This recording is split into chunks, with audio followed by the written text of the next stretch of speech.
गद्दार परिणिती शिंदे यांनी शिवसैनिक सोलापूर जिल्ह्यातील शिवसैनिकांचा घात केलाय। त्यांनी महाविकास आघाडीचा धर्म पाळला नाही, म्हणून महाविकास आघाडीच्या सर्व आमच्या पक्षातील नेत्यांकडे मागणी आहे, ताबडतोब ह्या गद्दार परिणिती शिंदेची हकालपट्टी करा। नुसती ह्या गद्दार परिणिती शिंदेची हकालपट्टी नाही तर हिची काँग्रेसने खासदारकी रद्द केली पाहिजे ताबडतोब। अहो हिला लाज लज्जा शिल्लक असायला पाहिजे होते।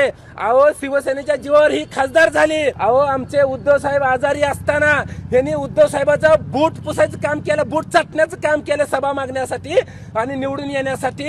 आणि उद्धव साहेबांनी आजारी असताना देखील परिणिती शिंदेसाठी सभा घेतली, तिला एवढी देखील जाण राहिली नाही, हिला अक्कलच नाही मुळात। ही बेअक्कली माणसं आहे, ती गद्दार आहे ती। कारण या परिणिती शिंदेनं भाजपकडून सुपारी घेतलेली आहे, भाजपची हात मिळवणी केलेली आहे, म्हणून तिकडं खासदारकीला भाजपनं तिला मदत केली, म्हणून इकडं तिनं सुभाष देशमुखला निवडून आणण्यासाठी आज तिनं अपक्ष उमेदवाराला पाठिंबा दिला।